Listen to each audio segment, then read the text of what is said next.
po yung pagbisita sa emergency room, mas nababawasan yung pag-aalip po ng isang pasyente. So mas maganda po yung epekto niya sa baga po natin. So may statistic po kasi na pag medyo malaki po, nasa side po tayo na mas malaki, mabigat po yung timbang natin, hindi po masyadong effective yung inhaler. So mas maganda po na hindi lang goal natin ay mag-exercise, ang goal natin ay mabawasan yung timbang natin. No? So ang mini-measure po natin dito ay yung body mass index o yung BMI po. So usually, ang goal po natin ay kung hindi man po sa normal, yung mas malapit sa normal, eh sa tulad po natin mga asyano, kahit 23 na BMI, okay na po. Okay? So yung huli po ay yung paninigarilyo.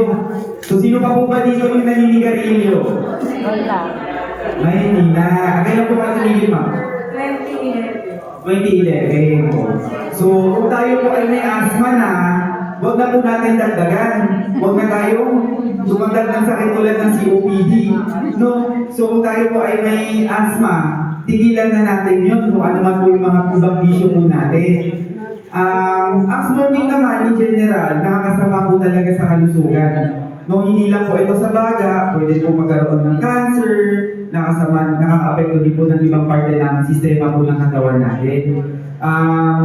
Opo, hindi lang po yung paninigarilyo yung problem, yung exposure din po o yung second-hand smoking. So kung may kilala po kayo sa bahay na naninigarilyo, mainam sabihan nyo itigil na. Kasi syempre, hindi lang po kayo apektado, buong pamilya. No? At yung isa pong nauuso ngayon, no, yung vaping. So yung vaping po, ito po yung e-cigarette o electronic cigarette na ginagamit po. Usually po ito sa mga kabataan ngayon. Hindi rin po ito maganda para sa bagay ng isang pasyente may asthma. Mahirap pong kontrolin pagka gumagamit po dito. Para po kayo nagagamot, pero hindi nagagamot. Parang gano'n. Medyo useless po yung ang dami yung gasto sa inhaler, tapos maninigarilyo lang o ma-expose lang. Sayang po yung gamot natin, no? So pagka ganito, yung smoking pwede maging trigger po, no? So, pag ulit yan, pag trigger, ano yung kailangan gawin? ACE. Ano yung A po? So, avoid. Yung next po? Cover. Yung pangaling pang ulit? Eliminate. So, tanggalin po talaga yung paninigarilyo, no? So, yung kailangan natin gawin, ito po yung mga special na konsiderasyon. So, kailangan po natin mag-exercise. Tama hindi? Magbawas ng timbang? Yes. O magbuntes, kailangan mo magbuntes.